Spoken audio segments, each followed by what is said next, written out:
Ya makala ambao tumekuwa tukikuandalia. Tarehe 12 mwezi Juni, daktari mmoja alijitia kitanzi katika eneo la kuegesha magari katika hospitali kuu ya Kenyatta. Miezi michache baadaye, tarehe 20 mwezi Septemba, daktari mwingine katika kaunti ya Nakuru anadaiwa kuwaua watoto wake wawili wenye umri wa miaka 3 na 5 kabla ya kujaribu kujitoa uhai. Katika taarifa hii, mwanahabari wetu wa masuala ya afya Zainab Mohamed anaangazia afya ya daktari wako, huku visa vya msongo wa mawazo kati ya madaktari nchini vikidaiwa kukithiri. Je, daktari wako ni buheri wa afya? I'm Ugandan. I've forgotten that part. I'm proudly Ugandan, you know. Daktari Israel Tukamashaba mwenye umri wa miaka 29 ni mwananchi kutoka taifa jirani la Uganda ambaye alikuja nchini Kenya kujitafutia maisha bora. Safari yake hata hivyo haijakuwa rahisi. Baada ya kumaliza mafunzo ya udaktari katika chuo kikuu cha Kenyatta, Israel hajafanikiwa kupata ajira, akiwa miongoni mwa madaktari 2000 nchini wasio na ajira. I thought it would be like a breeze after school. After internship, because during internship you're taken care of by the government, and they pay you like every month, so it comes in constantly. So you know you're planning for all this money. It's new to you, and sometimes you might use it well, you might use it badly. It depends on you as an individual. So I got paid by the government for about 12 months or 13 months, right? After that, it was a bit tricky because I had to go get licensed in Uganda, which of course took a lot of money, and then licensed in Kenya, what they call reciprocal registration, right? That took a whole lot of money, right? I think I was even almost broke. Kulingana naye, ukabila na ufisadi katika hospitali nyingi za county zimepelekea wengi kunyimwa nafasi za ajira. When I worked in this year, there was a bit of this bias. We did an interview.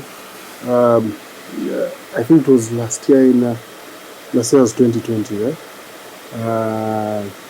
I think around November, December, right? There was a gap. There was a gap, and they needed doctors. So the idea was to absorb those who had done internship in the county, right? In the county referral hospital, right? So we volunteered for a while. Probably we went up to like about 3 to 5 months. So we had hope that would be absorbed by the county. Before the interview, these guys probably had their guys, you get. And then some guys have the audacity to ask you for money. They call you from the public service board and ask you for probably 100,000. It is wrong, yes, because once it boomerangs on you, it's really sad. Hali yake ya kutokuwa na ajira miaka nenda miaka rudi ikimzamisha katika mzongo wa mawazo. It's really empty. There's a point where I was kind of disgusted with myself. I was like, probably I'm so lazy, or I'm too complacent. Maybe I don't want to adjust. Because there were friends who kept challenging me, like, you're back in Nairobi, apply here, apply there. So I made a number of applications, but up to no good, right? So that kind of put me down, really. Israel sasa kijikimu kimaisha kufuatia kandarasi za muda, huku akitarajia kupata nafasi bora zaidi ya kazi. Locals at times you're paid less, right? Or you're not paid at all. At times you're paid less, probably because of probably someone doesn't like you, or you showed up late by 10 minutes, because time management is a big deal for them. Then sometimes they might get someone else, and then you fall out of favor, right? And then that you start getting a drought of jobs. Katika hospitali kibinafsi ya MP Shah, Daktari Tendo Ongas mwenye umri wa miaka 28 ananieleza kuwa kazi nyingi hospitalini, vifo vya wagonjwa na hata matatizo ya kifedha ni baadhi ya changamoto inayochangia msongo wa mawazo kati ya madaktari. La kusikitisha zaidi ikiwa ni kuwa wengi wa madaktari hawana uwezo wa kifedha wa kumudu baadhi ya huduma wanazozitoa wenyewe, ikiwemo matibabu ya magonjwa ya akili. It's easy for me to tell a patient, yeah, don't skip meals, exercise, but I'll be working a 12-hour shift, and in that time I'll have eaten in the morning. So it's easy for us to remove ourselves from the advice we give, and that's the challenge now when it comes to mental health, because there are signs. Again, these things, they rarely just happen. There are telltale signs of what a person is going through, but the support structure is what's lacking in terms of the medical profession, because one is access. Most doctors cannot afford therapy, sad to say. It's not included in packages. It's a separate kind of package. Janga la COVID-19 likiwatwika madaktari mzigo zaidi licha yao kuwa na jukumu nyingi tayari. Tricky in the aspect of my family and relatives. For me as my job, we had a head start in that we had the disease going around the world. So eventually we knew it would land in Kenya at some point. So we had that kind of mental preparation for it. Although nothing really prepares you for the kinds of cases you see and the severity and the unpredictability of the disease itself.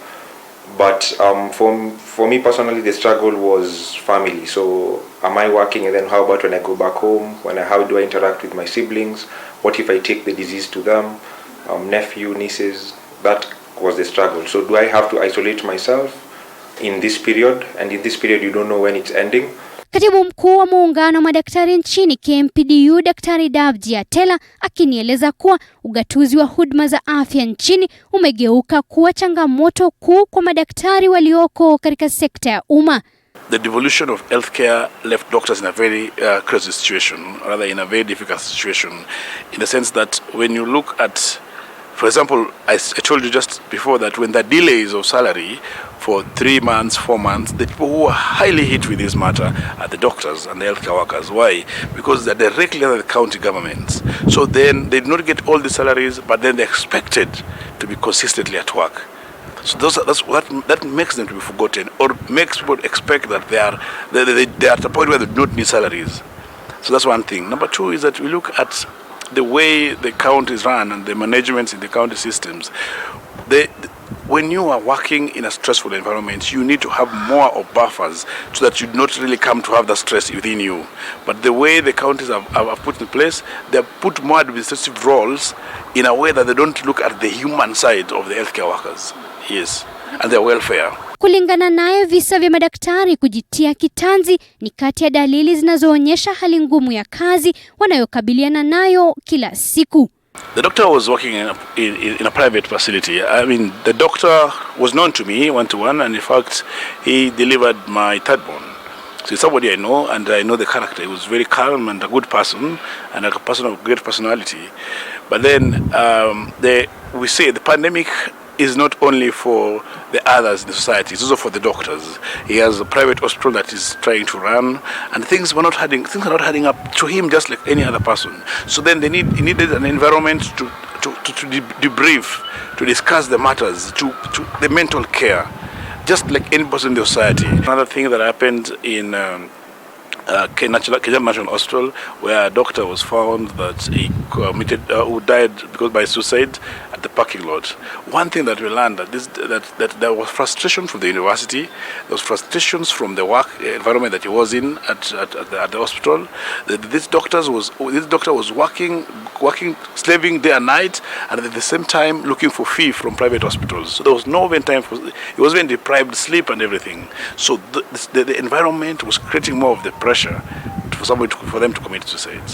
Psychiatry services. Judy Kamau, daktari wa afya na magonjwa ya akili, anasema kuwa wengi wa wagonjwa wanaowaona kila siku ni madaktari au watu wanaotoa huduma za afya. I can say I've treated colleagues with a broad spectrum of various disorders. I have looked after depressed colleagues. I have looked after colleagues who've had psychotic breaks. I've looked after colleagues who've had alcohol use problems. I've looked after very anxious colleagues. During the COVID pandemic, a lot of anxiety came up. So I've looked after colleagues who've been anxious or distressed due to COVID itself. Yeah, either they are in recovery themselves or their family member has had COVID. So I've looked after colleagues who've had various types of mental health problems. Hata hivyo, Judy anasema kuwa madaktari wengi hawako tayari kutafuta msaada wanapolemewa na msongo wa mawazo. They might be more resistant to presenting because sometimes they say ganga afai hata kujiganga, or they first will try and really think, do I really have that problem? Maybe I don't have that problem.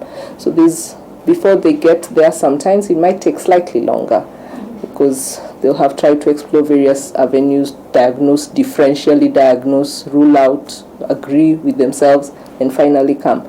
So that would be the difference, that they may, by the time they are coming in, it will take a lot of hesitancy. Na licha baadhi ya waajiri kuwapa wafanyikazi wao bima ya afya inayohusisha matibabu ya magonjwa ya akili, hili ni jambo geni kwa maeneo mengi ya kazi. If you don't have particular specialists on board, then you would be able to create linkages or try and find out where can my employee go and get help. Yeah. So yes, it would be easier if you have the psych services on site, but linkages are there. You can have a linkage with Chiromo Hospital Group, or linkages to MP Shah Hospital, or linkages to various places, Amani Counseling Center as a facility. Yeah, so those are things that various employers can also make. Yeah, and that's not just even to doctors only, even to various cadres of staff. KMPDU sasa imebuni kamati ya kukabiliana na visa vya msongo wa mawazo kati ya wanachama wao. Hata hivyo, muungano huu unasema kuwa juhudi zao hazitoshi iwapo serikali haitojiunga katika vita dhidi ya magonjwa ya akili inayowaathiri sio tu madaktari bali pia Wakenya wote kwa jumla. I believe as a union we have an ad hoc committee that offers the counseling to our doctors and safe space where they can talk and relate to the issues pertaining to their welfare. Because these things, as I told you, they range from the social issues, they range from work issues, they range from the personal issues. So we have that space. But at the same time, we are trying to look at, like today, there's a mental health bill in the parliament. There's need the mental health need to be one of the things that is recognized strongly within the Ministry of Health, and a plan to ensure that everybody, all the healthcare workers, have at least a time to be debriefed, people having off, people having leave. So the welfare is really looked holistically. Not just like machines who need to be at work, who are not expected to have emotions when they lose patients, who are not expected to really complain or agitate when there are no equipment or there are no drugs for the healthcare for the patients. But then it needs to be treated holistically. You need to be handled just like a fellow human beings when issues arise within the hospital setups. Kulingana na kamati ya kupambana na magonjwa ya akili nchini, mmoja kati ya watu 4 wanaopata huduma za afya nchini ana ugonjwa wa akili. Wataalamu sasa wakisisitizia serikali kutaja magonjwa ya akili kama janga la kitaifa. Zainab Mohamed, T47.